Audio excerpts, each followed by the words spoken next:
এক সময় গাজীপুর উপজেলার নাগরী বাজারে বাবার সঙ্গে ব্যবসা করতেন মুহাম্মদ মুমিন। পরে জেলা প্রশাসকের একটি কার্যালয়ে চাকরি নেন তিনি। সঙ্গে করতেন টুকটাক জমির দালালি ও। সেই সূত্রে পুলিশের সাবেক আইনজীবী বেনজির আহমদের কাছাকাছি যাওয়ার সুযোগ হয় মুমিনের। এরপর মুমিনকে আর পিছনে ফিরে তাকাতে হয়নি। অল্প কিছুদিনেই ফুলে উঠেন তিনি। জানা যায়, কালীগঞ্জের চালতলা, বাগদিয়া ও আমতলা অধিকাংশ জমি এখন তার কবজায়। এইসব জমি নামমাত্রই কিনে নেন মুমিন। 2017 সালে জমি কেনার সূত্রে বেনজির আহমদের সাথে পরিচয় হয় মুমিনের। বেনজির আহমেদের সাথে সম্পর্ক ছিল বলে স্থানীয় থানা পুলিশ ও মুমিনের নিয়ন্ত্রণে। শুধু বেনজির নয়, আরও কয়েকজন সরকারি কর্মকর্তাকেও জমি দখল করে দিয়েছেন মুমিন। লোকজন এসব নিয়ে কেউ তার বিরুদ্ধে কথা বললে ও হয়রানির শিকার হতে হয়।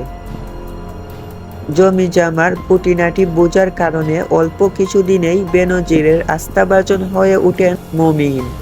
ডিসি অফিসের পিয়ন হলেও মুমিনের কাছে প্রিয় হয়ে উঠেছেন মুমিন। বেনজিরের সাথে সাক্ষাৎ হওয়ার 8 থেকে 9 বছরেই কয়েকশো কোটি টাকার মালিক হয়ে উঠেছেন একসময় চা বিক্রেতা মুমিন। র্যাবের মহাসচিব থাকাকালীন সময় মুমিনের কাছে যেতেন বেনজির। সেখানকার বিল জমিজমা ঘুরিয়ে দেখাতেন মুমিনের লোকজন ও মুমিন। প্রায় সারা বছর বিলের মাছ ধরে পাঠাতেন বেনজিরের বাসায় মুমিন। এক পর্যায়ে বিলের মাছ ধরা স্থানীয় লোকজনদেরকে নিষেধ করে দেন মুমিন।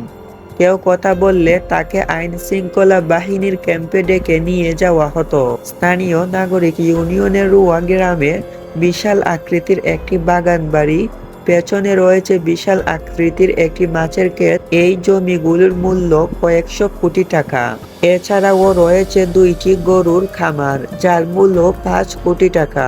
অভিযুক্ত মুমিনের কাছে সার্বিক বিষয়ে কিছু জানতে চাইলে তিনি উত্তেজিত হয়ে পড়েন। যে মুমিনের নুন আনতে পান্তা ফুরিয়ে যেত, সে মুমিনের আলাদিনের প্রদীপ হয়ে উঠেছেন বেনজির। 0 থেকে 100 কোটি টাকার মালিক হয়ে উঠেছেন মুমিন।